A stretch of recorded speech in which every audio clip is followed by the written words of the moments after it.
네, 오늘 현장에서 또 참여해주신 분들이 있는데, 좀 저희가 네트워크를 하면 일반적인 강의보다는 여러분들도 현안하고 또 이렇게 연결되는 게 중요하니까요. 참여해주신 분들과 좀 오늘 공유된 내용들이 어떤 접점이 있었는지 좀 얘기해주시고, 또 이런 또 고민이 있다 이렇게 좀 주시면 좋을 것 같습니다. 사회적경제지원센터 팀장님, 네, 그 많이 지원을 하시고 사회적경제지원센터에서 네네. 주로 상담도 많이 하시는 것 같은데, 네. 네, 특히 이런 현장에서의 ESG 현안, 약간 어떤 것들이 좀 가장 기업들이 많이 질문하시거나 그럴까요? 그러니까 일반 기업에 비해서 사회적 경제 기업이 아무래도 조금은 영세하다 보니까 ESG를 우리가 꼭 해야 되는가, 우리에게 어떻게 적용을 할 수 있을까에 대한 고민, 그러니까 1차적인 고민이 일단 좀 많으시고요. 저희도 그것에 대해서 그들을 어떻게 설득하고 어떻게 지원할 수 있을까, 이게 ESG가 지금은 대기업부터 차근차근 내려온다고 봤을 때 결국은 소상공인인 우리 사회적 경제 기업들에게도 다가올 미래인데, 그것을 우리가 어떻게 앞장서서 그들을 설득하고 뭐 할 수 있을지에 대해서 고민이 조금은 있고요. 오늘 아까 말씀하신 부분에서는 이제 건물 에너지 총량제 관련해서 저희 사무실에 있는 그 TP 건물부터 어떻게 뭔가를 할 수 있지 않을까라는 생각을 조금 하고 있습니다. 감사합니다. 네. 그러니까 어떻게 보면은 우리가 어떤 지원을 할 대상이면서도 또 한편으로 여러 가지 그 아이템들을 참여할 수 있는 또 기업이 되는 것 같아요. 양방향으로. 네. 옆에 참여해 주셨던 소속 좀 얘기해 주시겠어요? 저는 인천관광공사 전략기획팀에서 ESG 담당을 하고 있는 김성태 차장이라고 합니다. 네, 만나뵙게 돼서 반갑습니다. 네. 저는 오늘 와가지고 더 많이 배우게 되는 것 같고요. 특히 이제 관광이라는 산업 자체의 특성이 혼자서 할 수 있는 것보다는 융복합적 성격이 있고 또 다른 기관들과 같이 협력해야지 시너지 효과가 많이 창출되는 부분들이 있는데, 아까 강의하실 때 지역경제 활성화 프로젝트 그 도표에서 정말 많은 것들을 의미하고 있다는 생각을 좀 하게 됐었거든요. 이제 지금 나와 있는 이 도표에는 사실 그 ESG에 대한 어떤 사례로서 보여주신 거지만, 사실 관광산업의 생태계를 육성하기 위한 프로세스 과정으로도 좀 보여지는 부분들이 있어서 다시 한번 느낀 것은 관광은 혼자 할 수 있는 것이 아니라 유관기관들이나 민간들과의 협력이 굉장히 중요하다는 생각을 다시 한번 하게 됐고, ESG 경영에 있어서도 관광공사의 특성에 맞는 그 협력기관들을 잘 발굴하고 또 같이 소통하면서 상생할 수 있는 방법들을 찾아가는 게 중요한 과제라는 생각을 좀 하게 됐습니다. 특히 지금 서울에서 또 서울관광공사가 장애인 이동권 때문에 어떤 백서를 만들거나 이런 관광 활성화를 위해서, 근데 그런 것들이 우리 보통 우리가 맛집을 가거나 어디 여행을 갈 때는 뭐 검색해서 가지 어떤 백서를 보고 가진 않잖아요. 근데 이제 장애인분들한테 어떤 정보를 제공할 때, 그러니까 그런 접근성, 정보 접근성, 그리고 이게 문서로 남게 되면 데이터가 계속 실질적으로 살아있지 못하잖아요. 그리고 특히 이제 최근에는 이런 폐업 관련들도 되게 많기 때문에, 그래서 그런 인프라 차원에서는 많은 기업들이 이런 데이터를 취합해서 어느 건물이나 이런 공공기관뿐만이 아니라 맛집 같은 경우에도 휠체어가 들어갈 수 있는 공간이랄지 아니면 여기 안에서 원활하게 접근할 수 있는 그런 것들에 대한 거는 시민 참여형으로 데이터를 만들 수가 있거든요. 그래서 이런 것들은 중장기적으로 시민들도 참여하지만 또 일반 실무자들 다 참여할 수 있는 구조로 만들 수 있기 때문에 오히려 장기적으로 가져가실 수 있는 사업들이 많이 있는 거죠. 네. 옆에 또 같이 얘기해 주시겠어요? 저희 인천관광공사 이제 고객홍보팀의 사회공헌 담당하고 있는 담당자입니다. 고민이 되게 많이 되는데, 실무자로서 사실 저희가 이제 인천 관내 공사공단 중에 연수구 관내에 또 저희가 사회공헌 관련돼 가지고 6개 기관이 협의체가 있어요. 근데 사실상 협의체는 뭐 3년 전에 만들어질 것 같고, 저는 이제 올해 담당자인데 담당자 바뀌어서 너무 단순한 정말 그냥 사회공헌의 어떤 형태 있잖아요. 너무 진부한 예를 들어 뭐 연탄 나른다던가 이제 전통적인 방식의 그런 거를 그냥 같이 하는데 사실 그런 것들이 좀 저도 일하면서 약간 좀 뭐라고 해야 될까요?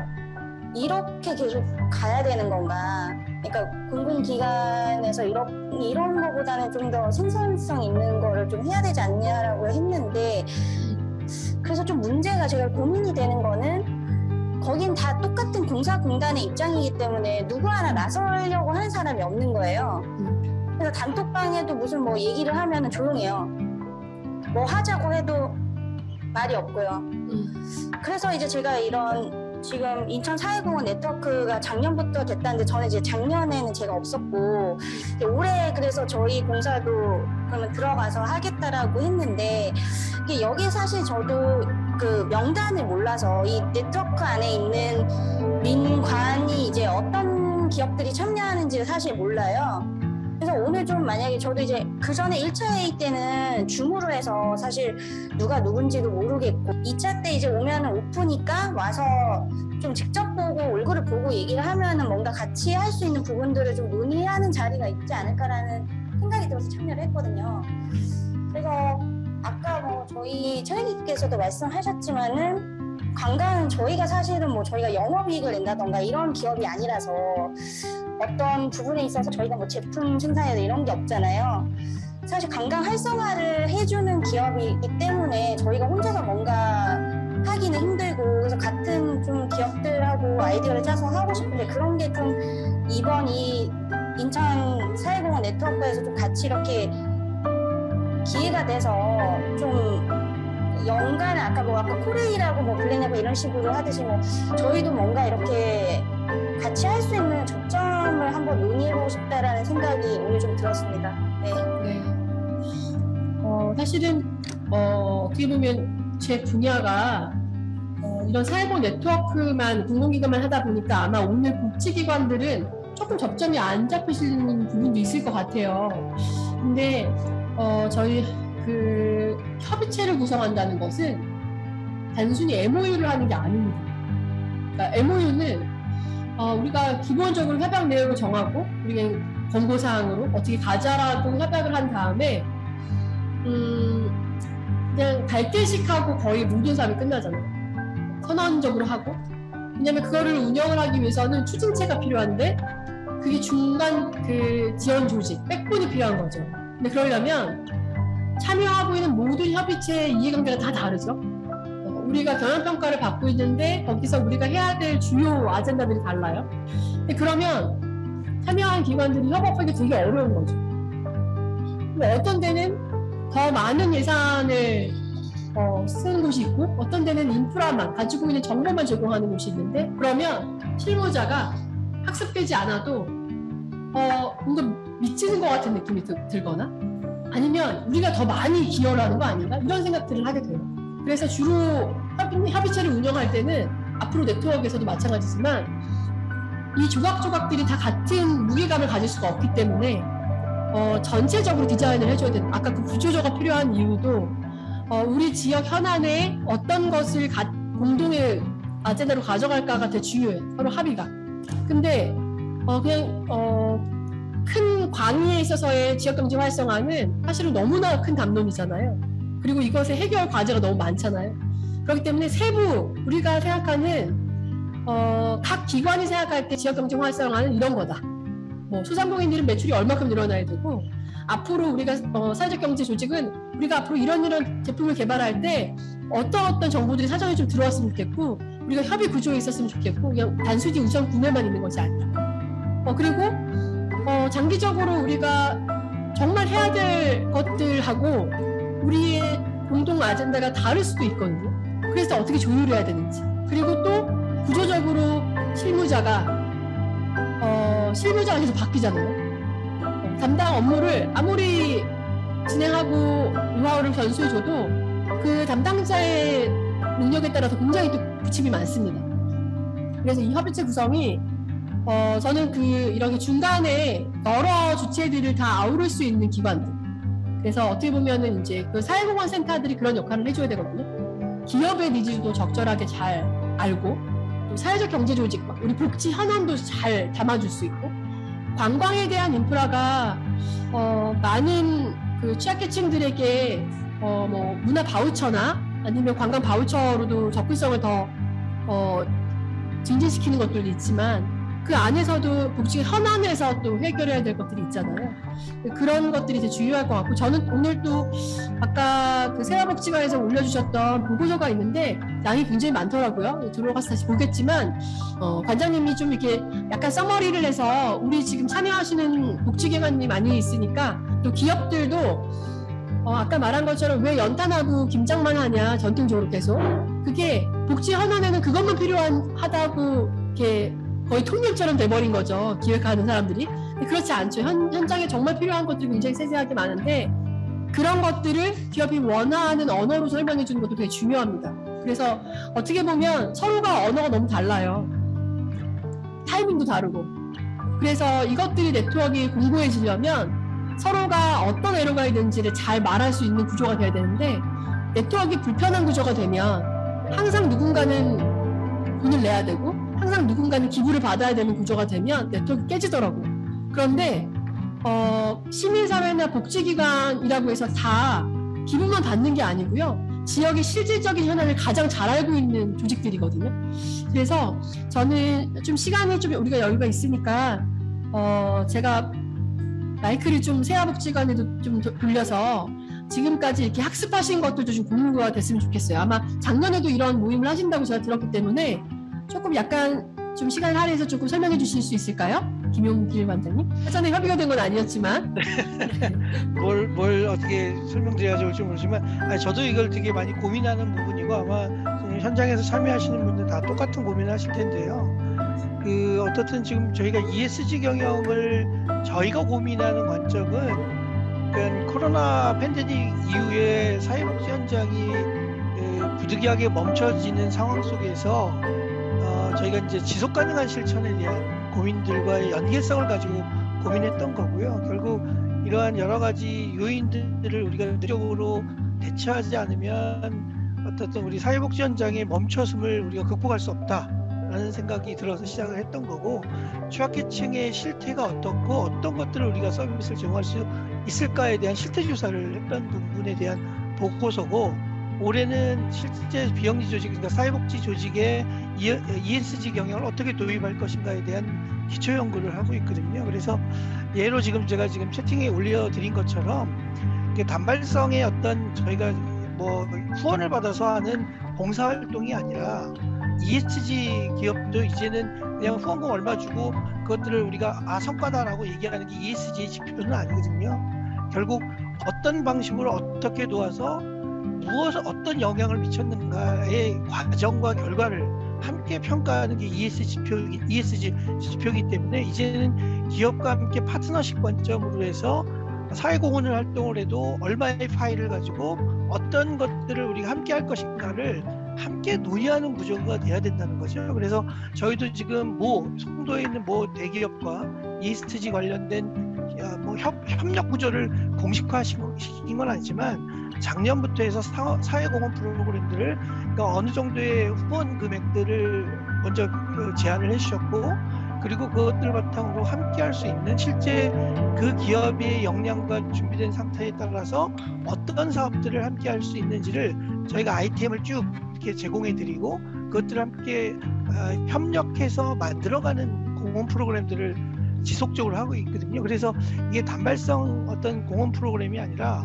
보여주기 위한 공헌이 아니라 실제 지역사회에서 지속 가능할 수 있는 어떤 봉사 프로그램, 사회공헌 프로그램으로 지금도 지속하고 있는 거거든요. 이제 이런 관점으로 사회복지 조직들도 ESG에 대한 개념들을 좀 알고 있어야 되고 그래야지만 기업과 파트너십 기관으로서의 위상을 높이면서 함께 성장할 수 있다고 보는 거죠.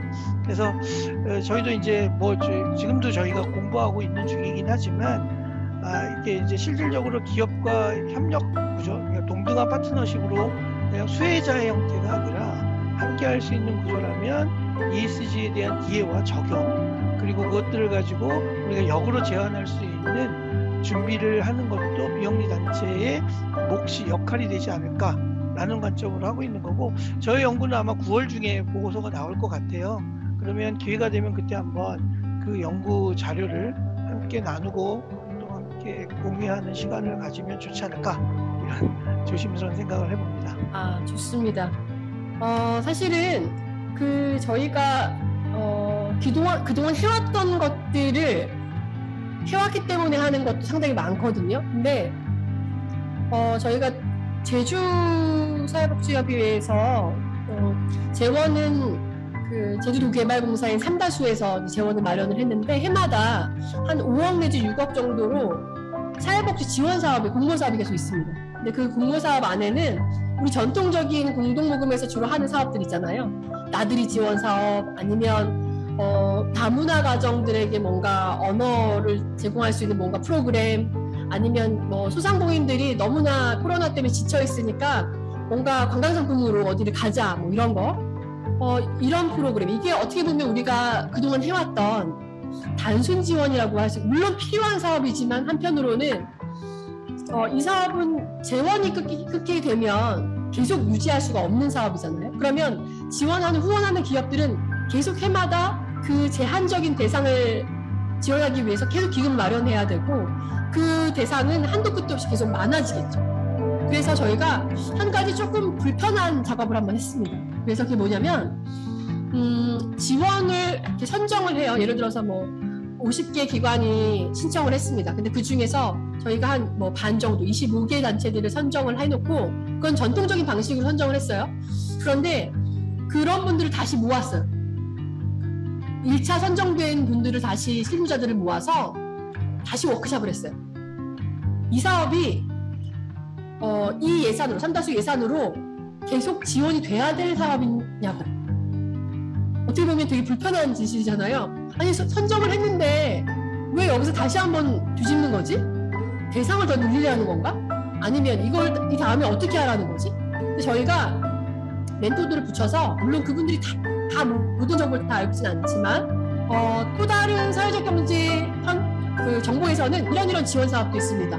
아니면 또 다른 기업이 이런 유사한 사업들을 또 지원하고 있습니다. 이런 정보들을 막 제공해 줬어요. 그래서 사업에 조금 중장기적으로 지속 가능한 사업들로 리뉴얼을 계속 해드렸어요. 그것도 워크숍을 한 2박 3일 빡세게 다 모아놓고 계속 고쳤죠. 그런데 내부에서 어떤 이슈가 있었냐면, 이렇게 실무 담당하신 분들이 오셨기 때문에 내가 모든 사업의 결정권이 갖고 있지 않고, 나는 그냥 일개 직원인데 이걸 어떻게 내가 여기서 결정할 수 있어요? 라는 도전이 가장 많았고요. 그럼에도 불구하고 우리가 단순 지원과 우리 정체성과 맞지 않은 지원은 좀 없앱시다. 예를 들어서 사회복지 기관 중에서 미혼모 단체들도 왔었고요. 뭐 노숙인 기관들도 오셨고요. 장애인, 발달장애인 기관도 오셨어요. 모든 대상이 다 복지기관에서 대상들은 다 필요가 있습니다. 단지 나들이 지원이나 아니면 일자리 프로그램이나 아니면 우리 지역사회 안에서 우리가 거주 공간이나 이런 활동을 할 수 있는 작업장마저도 다 똑같이 필요해요. 그런데 다 모두가 카페만 만들어요. 다 모두가 똑같은 걸 만들고 똑같은 걸 구매해달라고 해요. 그래서 이거는 앞으로 계속 N개의 사업이 되는 거죠. 그런데 지역사회 안에서 우리 가족들 내부에는 미혼모도 있을 수 있고, 우리 안에 다문화도 있을 수 있고, 여기서 앞으로 진행형인 장애인도 있을 수 있고, 노인이 될 수 있잖아요. 그런데 우리는 계속 대상별 프로젝트만 만드는 거예요. 그래서 모두가 자립을 위한, 우리의 자활을 위한 프로그램들은 다 뭔가 공간을 조성해서 카페를 만들고 거기 안에서 뭔가 뭘 구매를 해주는 사업들로 만들게 되거든요. 근데 이거를 지역사회 안에서 다르게 보는 거죠. 특히 삼다수 같은 경우에는 LH 공사처럼 임대아파트 같은 공간을 지역사회에서 주거복지 사업을 또 하고 있거든요. 근데 그것을 그 지원사업과 복지사업이 별개가 아니라는 거죠. 복지사업 중에서 우리가 가지고 있는 공간 인프라 중에서 우리 지역 주민, 이 임대아파트에 사회 서비스를 제공하는 프로그램을 운영할 사회적 기업, 운영할 자활기업, 이렇게 연결해 주는 거죠. 또 상당수가 무색 페트병 회수 사업을 합니다. 가장 많은 우리 뭐 행사하고 축제하면 가장 많은 생수를 제공을 하니까. 그래서 행사하고 나면 엄청난 폐기물이 나와요. ESG 역행하는 거죠. 근데 한편 이걸 통해서 그냥 별도의 무색 페트병 지원 사업만 진행하는 것이 아니라 지역에서 일자리를 만들고 지역에서 여기 안에서 선수를 만드는 프로그램을 하는 거죠. 그러니까 각 사업부서가 각계전투로 움직이는 게 아니라 기업 안에서도 홍보부서만 하는 것이 아니라 모든 부서가 유기적으로 사업부서가 같이 움직여야 됩니다. 저희가 지금 자동차 기업하고 같이 할 때 서비스 센터만 운영하는 부서에서 처음 발주를 했어요. 용역을. 그런데 하다 보니 탄소 중립과도 연결되고요.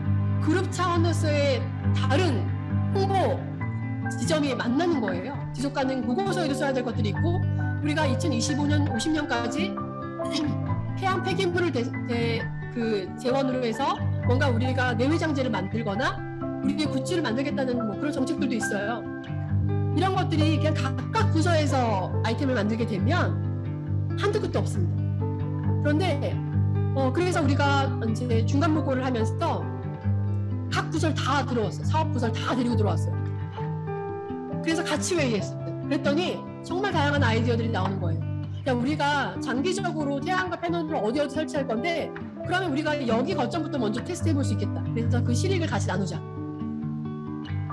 ESG는 어떻게 보면 전체적인 구조화가 돼야 되는 것 같아요. 그러면 인천 우리 광역시 안에서도 복지가 복지 하나에 대해서만 얘기하는 것이 아니라 지금 이렇게 실질적인 실태 조사 하시는 것도 되게 좋은 것 같아요. 왜냐하면 저희가 광주 광산구 사례도 지역에서 그 영빈대 주택 3,000세대의 한 109가지에 대한 실태조사에서 시작됐거든요. 취약계층이 계속 돈만 투입해서 써야 되는 사람들일까? 시의 대상일까? 아니더라는 거죠. 지역의 실질적인 주체로 설 수 있는 거니까. 그래서 그들을 어떻게 하면 그냥 사용하지 못할 자활, 일감을 주는 것이 아니라 실질적으로 우리 기업의 인프라에서 할 수 있는 일감을 마련해 주는 거죠. 그럼 거기서 생태계가 조성이 됩니다. 근데 우리는 제한된 예산 안에서 제한된 정보 안에서 우리끼리 사업을 해보고 안 된다고 생각하는 거죠. 그래서 우리가 만들어야 될 네트워크는 지금 말씀하신 더디더라도 실태조사를 같이 공유해 주셨으면 좋겠고요. 저는 이걸 우리 정보센터에도 좀 요청드리는 것이 우리 네트워크 안에서 이게 다른 지역 같은 경우에 정말 기업 중심으로 네트워크가 되고 있는데 복지반이나 여러 다양한 복지 현안에서 이렇게 고민을 많이 하시는 기관들이 또 없어요. 그래서 지금 제가 일단 돌아가면 지금 자료 만드신 보고서들 읽어보고 좀 의견 드릴 수 있는 것들은 또 협의회 통해서 드릴 텐데 이런 것들이 학습이 되고 인큐베이터 되지 않으면 계속 우리는 답습할 거예요. 또 이렇게 유행처럼 우리 CSR에서도 CSR ESG 나오기 전에 CSV도 있었고 막 열광했던 그런 아젠다들이 있었잖아요.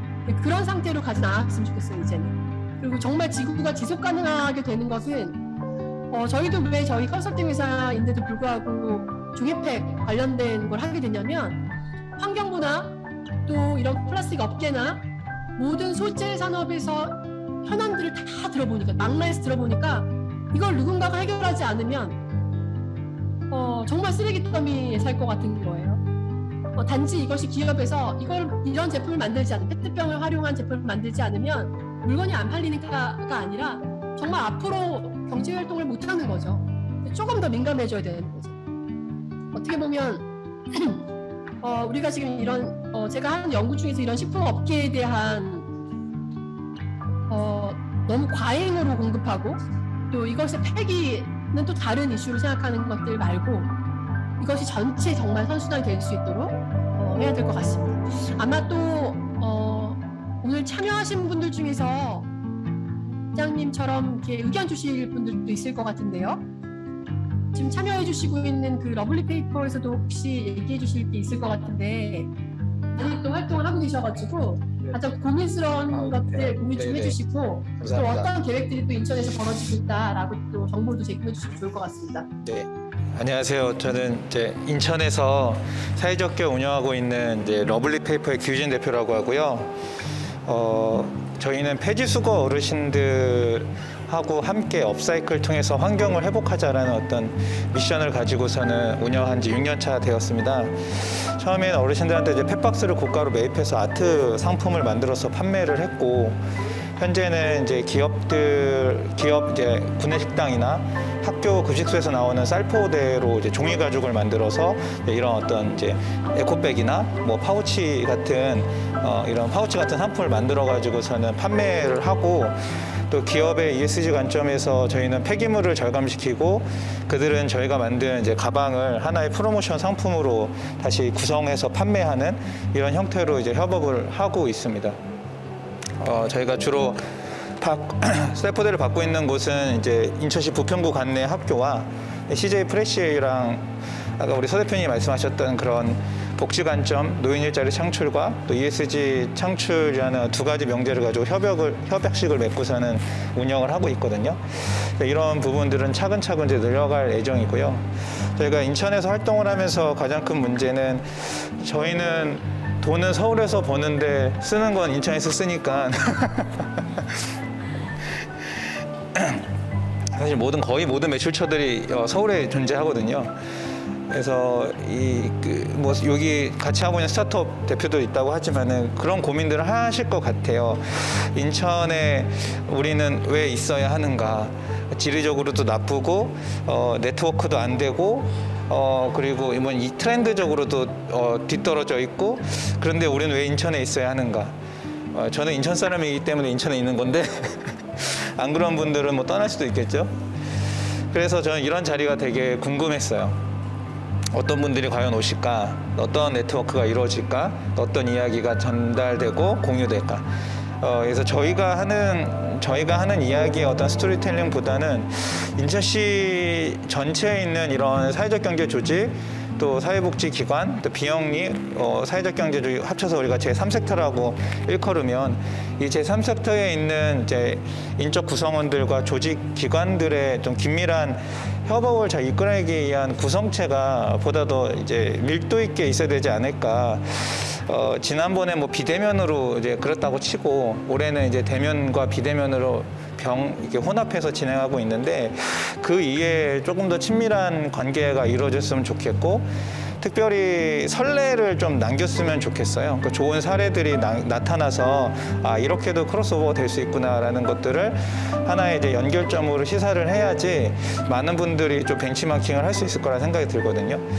그게 이제 인천이기 때문에 가능한 자원들이 있고요. 또 인천이라서 서로를 더 잘 이해하는 부분도 분명히 있을 것 같습니다. 인천관광공사 이제 계시지만 러블리페이퍼하고 인천관광공사도 이제 일전에 한번 협업을 했거든요. 그래서 이제 기념품 판촉물을 만들어서 이제 드린 적도 있고요. 그리고 뭐 인천 SK 석유화학하고도 함께 이제 사회공헌 활동을 진행한 바가 있어요.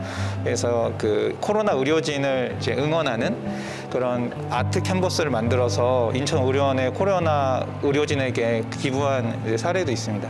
그래서 저 나름대로 이제 인천에 있는 기관들하고 많이 해보려고 하는데 사실 잘 이렇게 선이 안 닿는 부분도 있고, 저 역시 이제 몇 번 이렇게 시도하다가 잘 안 되면 조금 이제 쉬운 곳을 가다 보니까 저를 불러주는 곳이 이제 서울이다 보니까 서울로 가서 많이 이제 영업을 하게 되었습니다. 저희가 이제 추구하는 어떤 문제 이슈층에서 전통적으로 어려운 사회 문제들이 있잖아요. 이른바 아까 계속 열거됐던 뭐 다문화든 뭐 발달장애인이든 뭐 노인이든. 그런데 우리가 이제 이런 ESG 관점에서 보면은 새로운 취약계층에 대해서 고민해 볼 필요가 있다고 생각해요. 저는 이제 많이 이제 명명하는 기후 취약계층이죠. 우리가 기후 취약계층 하면은 이제 세계적으로는 기후 난민들을 떠올릴 수 있는데 그렇지 않고 이 국내에서도 새롭게 기후 취약계층을 재정의할 수 있다고 생각하거든요. 이런 폭염이나 한파의 일수가 늘어나는데도 그럼에도 불구하고 야외에서 꾸준히 저소득으로 활동을 하고 있는 사람들을 우리는 새로운 기후 취약계층이라고 재정의할 수 있을 것 같아요. 제가 이제 함께 지원하고 있는 폐지수거 어르신들이 그런 기후 취약계층의 대표적인 사례일 수 있고요. 그래서 우리는 기후가 날로 어려워지는 이 상황에서 어떻게 기후 취약계층을 재정의하고 그들을 지원할 수 있을까라는 새로운 명제를 가지고 그들에게 맞는 방법으로 지원을 할 때 기업에서 원하는 새로운 사회 문제 발굴, 그리고 새로운 방법으로서의 해결, 그리고 지역사회 협업, 그리고 어르신들, 저희가 생각하는 그 어르신들에 대한 안전한 노동 환경이나 인식 개선에 대한 임팩트까지 갈 수 있다고 생각이 들거든요. 그래서 우리는 지금 기존에 무언가를 더 하고 더 협력해야 될까 이전에 어떤 문제를 다시금 정의해 봐야 될까라는 그 시점에서 있는 것 같거든요. 그러니까 인천이라는 지역성, 그리고 ESG라는 어떤 시대적 변화, 그런 큰 아젠다 속에서 인천이 갖고 있는 새로운 사회 문제, 기후 환경과 관련된 것들 재정의하면서 이 네트워크가 좀 활발히 진행되면 좋겠다라는 생각을 이제 했습니다. 앞으로 네트워크에서는 이렇게 참여하신 분들이 본인들의 렌즈로 본인들의 현안을 좀 얘기하시는 시간이 더 많아졌으면 좋겠고요. 또 오늘 참석해주신 두 분도 좀 얘기해 주실 수 있을까요?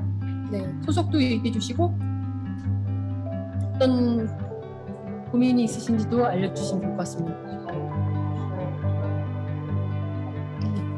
연수종합사회복지관장이고요. 앞서 김영길 관장님이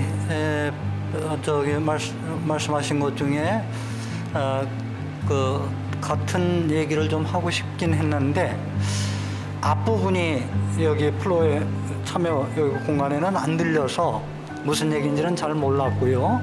뒷부분에 들은 얘기는 김영길 관장하고 같은 생각을 하고 있고요. 인천사회복지관이 20개가 있는데요. 지난해에 기후위기에 대응해서 사회복지관은 어떻게 역할을 할 것인가. 사회복지관뿐이 아니라 사회복지기관 전체가 어떻게 좀 활동을 할 수 있을 것인가 하는 고민을 좀 했고요. 금년에는 기업들의 우리 서명지 대표님 그 오늘 강의에서도 얘기했듯이 기업의 ESG의 트렌드가 지금 대세인데 그러면은 기업의 ESG 경영이 사회복지기관과는 어떤 영향을 줄 것이냐. 또 사회공헌 네트워크에 참여한 것도 기업의 사회공헌 활동을 어떻게 사회복지기관하고 협력을 잘 해나갈 것이냐. 우리가 어떤 노력을 해야지 잘 협력될 것인가 하는 그런 차원에서 참여를 했고요. 금년도 인천의 20개 사회복지관은 지난 5월 달에 ESG 경영 선언식을 했어요. 물론 그 실천에 대한 방향이라든지 구체적인 실천 전략은 금년도에 연구를 하고 있지만 우리가 그래도 이에 기후위기에 대응해서 어떤 실천을 할 것이냐. 복지관 자체적으로 구성원들이 또 사회복지시설은 지역사회를 위해서 지역사회 주민들의 욕구와 지역사회 문제에 기반해서 일을 하기 때문에 지역 주민들과 함께 어떻게 실천할 것이냐, 기업과 함께 어떻게 실천할 것인가 이런 고민을 하는 과정에 있고요. 그래서 이 사회공헌 네트워크 아까 관광공사에서도 그런 고민을 말씀하셨는데 사실은 사회복지기관은 본래 하는 일이 지역사회 주민들의 욕구나 문제에 따라서 지역사회를 더 좋은 사회가 만들어질 수 있도록 하는 게 사회복지기관의 그 기능이거든요. 그런데 이제까지의 사회공헌 활동은 사실은 사회복지기관들도 기업에서 우리가 이 정도의 자원이 있는데 이런 일을 하고 싶다 그럴 때에 그거를 그냥 정체성과 관계없이 때로는 그냥 수행해야 되는 그런 입장이었었는데 그런 입장이 아니라 이제는 서로 파트너가 돼서 연대 활동이 가능할 수 있도록 해야지만이 ESG 실천에도 경영에도 맞겠다 하는 그런 생각이 들어서 앞으로 관광공사의 좋은 자원이 이렇게 계획되어 있으면은 그 자원이 지역에 어떤 활동을 함으로써 지역이 변화되고 지역에 생활하는데 힘든 시민들이 더 행복해질 것인가, 이러한 협력이 잘 이루어졌으면 좋겠다는 생각이고요. 오늘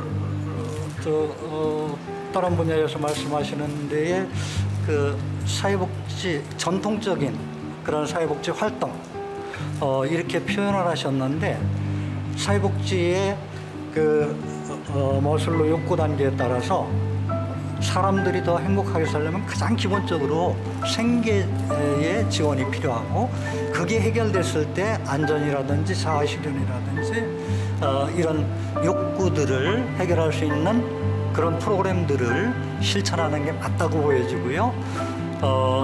조금 전에 말씀하신 분께서 새로운 그 사회 문제 발굴도 필요하다 그랬는데 공감하고요. 기존의 사회복지 기관들이 이렇게 활동하고 있는 거는 욕구가 문제가 가장 많은 그런 대상을 위해서 공공이든 민간이든 사업이 되고 있고, 그 대상들 외에 새롭게 사회 변화에 따라서 발생되는 그 폐지 줍는 어르신이라든지 또는 영케어라든지 또는 다문화 가정이라든지 등등의 이런 새롭게 발생되는 사회 문제들도 기존의 사회 문제와 함께 지역사회가 협력하면 해결이 가능하다고, 그리고 또 기업과 민간이 협력해서 그런 모델을 만들어내면은 공공의 사회복지 정책으로 또 만들어지고 해서 우리 사회는 우리 사회 구성원들이 더 행복한 그런 사회가 될 수 있다고 생각합니다. 네, 이상으로 말씀드립니다. 그 미추홀구에 있는 재가노인복지 시설에서 왔고요. 시설장입니다.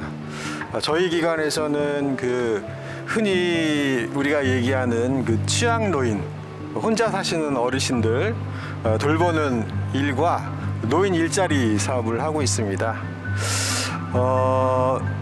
ESR이라고 하면 이제 좀 저는 사실 좀 생소해요. 아직도 이렇게 입에 익지는 않은데, 이제 기업의 사회공헌 하면은 이렇게 확 와닿는데 ESR 하면은 좀 영어라서 그런지 몰라도 확 와닿지는 않는 것 같아요. 그래서 어쨌든 사회공헌이라고 이해를 하고 있는데, 이제 우리가 이제 기업의 사회공헌이라고 얘기를 많이들 하는데, 오늘 이제 강의 들어보니까 기업의 사회공헌은 아니라는 생각이 들고요. 사회공헌은 누구나 다 할 수 있는데 왜 기업만 사회공헌을 할 수 있다라고 생각을 하고 왜 기업만 사회공헌을 해왔는가.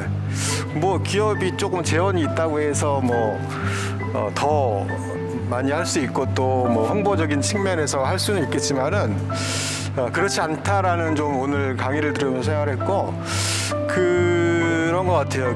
이 사회공헌 측면에서 보면은 뭐 기업도 그렇고 사회복지 시설도 그렇고 일반 시민들도 그렇고 우리 뭐 사회 경제 조직도 그렇고 관도 그렇고 다 이 어떤 공급자이자 수요자가 될 수 있겠다라는 좀 생각을 했습니다. 그래서 그런 측면에서 좀 너무 예전에는 사회공헌을 그 예산을 가지고 하는 부분들로만 많이 생각을 했었거든요. 그래서 기업이 후원하고 그다음에 기업이 그 사회복지 시설, 사회복지 관련된 데 주로 후원하고 또 아이템도 굉장히 단순했었는데 이제 그렇지 않는 방향으로 나아가는 것 같다. 그래서 사회복지 분야만이 아니라 다양한 분야에서 사회공헌을 할 수 있는 이 지속 가능한 사회를 만들기 위한 부분에서 여러 가지 아이템들이 있는 것 같고, 그런 부분에서 또 일반 시민들도 그렇고 우리 사회복지 시설들도 그렇고 할 수 있는 일이 굉장히 많겠다. 근데 하려면은 잘 몰라서 못하는 부분들이 있는 것 같은데 그런 측면에서 사회공헌 정보센터에서 중간자적인 역할들을 좀 이렇게 모으는 이렇게 구슬을 꿰는 역할들을 좀 해주시면은 좋을 것 같고 그래서 제가 하나 좀 제안 드리는 것들은 이제 이런 오늘 모임과 같은 형태를 통해 가지고 일단 좀 리스트업을 좀 해주시면 좋을 것 같아요. 그게 기업이든 사회복지 조직이든 관심 있는 분이든 전문가든 리스트업을 쭉 해주시고 뭐 분야를 구분하셔도 되고 해서 사회공헌 사업을 이렇게 한번 해보면 좋을 것 같아요. 그래서 어떤 특정 사회적 이슈라든가 문제 아니면 주제를 정해놓고 거기에 관심 있는 누구나 다 와서 한번 자기들이 거기에 기여할 수 있는 부분들, 공급할 수 있는 부분들, 또 얻고자 하는 부분들을 한번 이야기해보면서 그렇게 시범적으로 어떤 하나 아이템을 가지고 한번 그게 꼭 돈이 많이 들지 않더라도 아니면 사회복지 분야가 아니더라도 할 수 있는 부분이 있다고 하면 그렇게 한번 접근해보면 어떨까라는 생각을 했습니다. 이상입니다. 이렇게 다 고민들도 많으시고 또 우리 예전에 CSV가 나왔을 때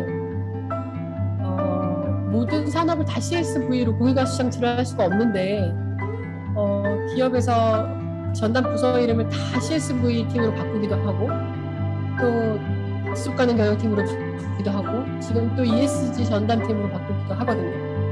약간 우리가 어떤 언어에 꽂혀 있는 것들이 꽤 많이 있는 것 같아요. 그래서 요즘은 제가 어느 슈퍼에도 ESG가 써져 있는 걸 봤어요. 심지어 그리고 페이스북에도 어떤 분식집에도 ESG 막 이렇게 있어서 그러니까 지금 뭔가 막 대세인 분위기로 되는 것처럼 되는데 이제 근본적인 그것을 우리가 다 사회복지관이 다 ESG를 해야 된다 막 이렇게 한다기보다 우리가 원래 해왔던 본연의 역할들 그 역할들이 이제 세상이 바뀌면서 계속 이제 주변 상황에 따라서 더 강력 조절이 더 있잖아요. 그런 거에 대한 편을 더 집중적으로 논의를 했으면 좋겠어요. 근데 이제 말씀하신 것처럼 사회공헌 사업이 왜 자꾸만 기업들은 예산을 주고 뭐 이 구조로 되어 있던 것 자체가 저도 이제 연역적으로 봤을 때 초기에 우리나라가 삼성사회봉사단 만들고 막 이렇게 지역에 이제 복지기관 재단 만들어지고 막 이런 과정이 항상 기업이 어떤 리스크가 생기면 그거에 대해서 쾌척해서 뭔가 재단을 만들어서 뭐 문화 지원을 하던 복지 지원을 하던 방식의 학습이 있잖아요. 그러다 보니 지역사회 정말 현안을 고민하다기보다는 아이템 찾기가 좀 그것이 항상 대상별 이슈별 지원으로 하다 보니까 아무리 해도 이게 해결되지 않는 그래서 사회문제 재정의가 필요하다는 것 같아요. 그래서 우리가 인천안에 지금 참여하신 분들도 많은 이제 아이디어나 또 정보들이 있을 텐데 그것들이 이제 혼자 있으면 해결될 수가 없는 문제들이 참 많은 것 같아요. 아까 말씀하신 협의체를 구성했을 때도 중간에서 모두의 이해관계를 다 수렴해 줄 수 있는 그런 기관, 패권 조직을 만드는 것이 가장 필요하고요. 복지기관도 그 역할에서 기존의 지역사회 안에서 계속 지역 주민들과 소통하시고 기업들과 만나시는 접점이 있기 때문에 그 역할이 가장 중요한 패권의 역할이라고 생각됩니다. 그래서 말씀하신 것처럼 기업은 뭔가 구심점을 만들어주지 못하면 계속 재원만 쓰다 끝날 거예요. 그래서 가장 복지 현안이 무엇인지를 아카이브를 해서 이것이 아마 내년 우리 또 사회공헌 네트워크에서 또 이 얘기가 나오지 않도록 그래서 적어도 지금 제가 쪽에 노인 일자리는 이런 현안이 있어 일자리가 이렇게 일자리가 만들어지면 안 될 것 같은데 라고 하는 것부터 그러면 우리가 사실은 이게 사실 재원이 한정돼 있으니까 매번 이렇게 하다 끝났어 그러면 재원이 만약에 풍족하면 어떻게 할 건데 그 현안부터 근데 그것이 노인 일자리만 볼 거냐 지역사회 안에서 이런 일자리들이 굉장히 많은데 전체 풀로 봤을 때는 또 이렇게 대응하면 좋겠다 왜냐하면 일자리만 나면 또 다른 일자리들이 서로 제살깎기가 되거든요. 그래서 그 아이템을 만드는 것도 늘 한계가 있기 때문에 더 이상은 그 그런 상태로 가면 안 되겠다라는 생각이 들어요. 그래서 그러려면 서로가 가지고 있는 정보를 공유를 해야 되는데 그게 바로 인적, 물적, 인프라 정보, 무엇이 자원인지를 인식하는 거. 그래서 우리 관광공사 같은 경우에도 재원이 굉장히 적을 텐데 그 안에서 우리가 원래 하고 있는 목적 사업, 우리 복지기관이 원래 전통적으로 했던 목적 사업들 이런 것들을 다시 재검해보고 그것에 대해서 다시 공론화하는 장이 더 필요한 것 같아요. 이 네트워크에서는. 네, 오늘 그래도 이렇게 미리 요청드리지 않았는데도 현안에 대해서 많이 말씀 주시고 또 오늘 그 작년에도 참여해 주신 기업들 또 기업 입장에서도 이 실무 맡으시면서 고민이 많으실 텐데 참여해 주신 분들도 아마 다 일일이 글을 쓰지 못하셨지만 그런 걸 공유하고 계신 걸로 알고 있겠습니다. 네, 정보센터에 앞으로 자리매김이 계속 작년부터 이슈가 되고 있는데 우리 그 사회공헌 그 센터도 방향성을 잘 잡기가 참 어려워요. 정체성이 기존의 전통적인 이런 복지기관들의 협의 조정기구 역할을 하다가 또 그것에서 어떤 의제 발굴이나 아니면 이런 기업 대상으로 해서 어떻게 또 이걸 선제적으로 해야 될지에 대한 고민이 참 많기 때문에 그것들을 우리 복지 현안 쪽에서 많이 알려주셔야 될 것 같아요. 협의회가 이런 방향으로 왜냐면 내부에선 잘 모르거든요. 그래서 밖에서 이런 역할을 해야 될 것 같다라고 더 많이 알려주시고 또 지금 사실 기업 발굴하시는데 되게 어려움이 많아요. 그래서 아까 협의체들 같은 경우에 그 간사 조직이 없거든요. 기업들은 그 역할을 못해요. 각자 똑같은 입장이기 때문에. 그래서 그 관사 조직 역할을 이런 기관에서 해줘야 돼요. 그래서 그 백본 조직 역할을 하면서 여러 의견들 다 수렴을 해가지고 여기에서 공통된 아젠다가 뭐면 이거부터 한번 해보자 이렇게 시작하는 거. 그래서 협의체라는 것이 N방을 해가지고 똑같이 각출해서 김장을 하는데 모두가 똑같이 들어가서 하는 게 협의체가 아닙니다. 그래서 누구는 공간을 줄 수도 있고 누구는 유휴 자원을 줄 수도 있고 누구는 인력을 줄 수도 있고 그것의 조직화는 아마 복지기관이 제일 잘할 거예요.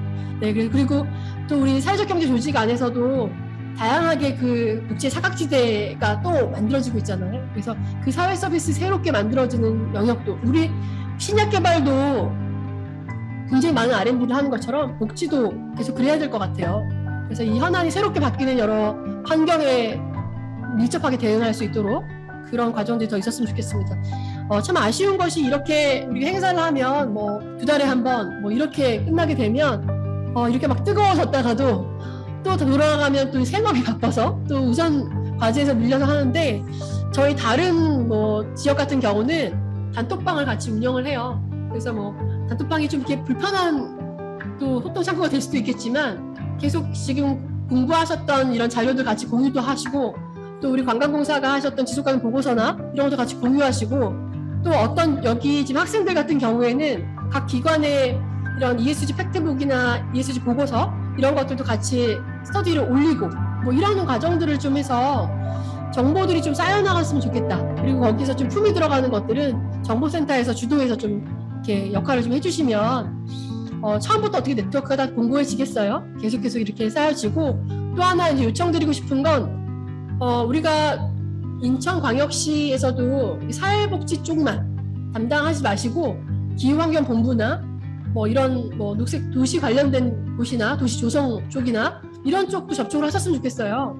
그래서 문화 관광 쪽도 사실 다 그런 역할이잖아요. 그래서 그런 조직들이 같이 여기서 같이 고민할 수 있도록. 그래서 서울은 그나마 그게 조금 먼저 하진 않았지만 각 부서 차원에서 도대체 기업에게 이걸 어떻게 알려주지? 이 차원에서 처음 네트워크가 시작이 됐거든요. 네, 그런 과정들이 좀 필요할 것 같습니다. 그래서 우리끼리만 모이지 말자. 네, 그래서 지금 다 아마 인천에서 가장 활동 많이 하시고 계신 분들이시니까 그렇게 인천에 다른 조직들이 들어올 수 있도록 좀 노력해 주시고 저희도 각계 지금 서울에 있는 네트워크가 또 인천 지역본부가 또 있을 테니까 그렇게 또 연결해 보도록 해보겠습니다. 네. 뒷일을 부탁드려요. 사회공헌센터. 네. 전국적으로 이렇게 네트워크를 하다 보니까 제가 모든 현안을 알아서라기보다 네트워크만으로 해수부나 또 국토부나 이런 데서 연락을 많이 주세요. 왜냐하면 그 네트워크를 가지고 있으니까. 그래서 특정한 기업이 뭐 취약계층 지원만 하는 게 아니잖아요. 우리 관광공사 같은 경우. 어떻게 보면 다양한 부처들과 접점이 있는 것처럼 부처도 마찬가지 고민이 있습니다. 그렇기 때문에 우리가 더 연대해야 되는 이유이기도 하죠. 우리가 이렇게 흩어져 있지 말고 다 모여 계시면 부처에서 연락을 주실 거예요.